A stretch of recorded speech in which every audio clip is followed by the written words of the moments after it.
আসসালামু আলাইকুম গাইস, কেমন আছেন সবাই? আশা করি সবাই ভালো আছেন। আপনাদের দোয়ায় আমি অনেক ভালো আছি। ঈদের পর কোথায় ঘুরতে যাব নাই কোনো প্ল্যান, দু চোখ যেদিক যাই চলে যায় সেদিক। আপনারাও দেখেন আমরা কোথায় গিয়ে পৌঁছই। এখন আমরা হচ্ছে মোংলা বন্দরের ফেরি পার হচ্ছি। ফেরি থেকে নদীর ভিউটা ছিল অনেক সুন্দর। নদীর পানির ঢেউ শব্দে অনেক সুন্দর লাগতেছিল নিজের কাছে। নদী পার হয়ে গাড়িতে উঠে রওনা দেবো, দেখি কোথায় যাওয়া যায়। আর অনেকদিন কোনো ভিডিওই করা হয়নি, কারণ আমার চ্যানেলটি চলে গিয়েছিল। আর ফেরত আনার জন্য তেমন কোনো চেষ্টাও করা হয়নি, কারণ জামাতখানায় ভর্তি হয়ে গেছিলাম বাড়ি থেকে অনেক দূরে, তাই ফোন ধরার কোনো সময় পাচ্ছিলাম না। আর অবশেষে আমরা সুন্দরবন এসে পৌঁছলাম। আর গাইস, এখানে দেখার মতন তেমন কিছুই নেই।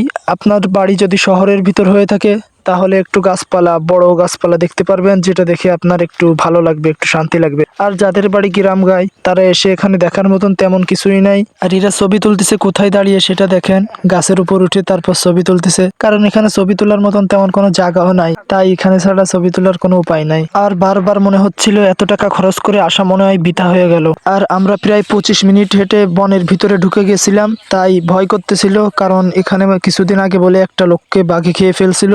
তাই আর বেশি দেরি না করে আমরা তাড়াতাড়ি বের হয়ে যাচ্ছি। আর এই মিনি ব্লগটি আপনাদের কাছে কেমন লাগলো অবশ্যই কমেন্ট করে জানাবেন। আর লাস্টে আমরা একটা মজার ভিডিও দেখে বিদায় নেব, সেই ভিডিওটি দেখেন।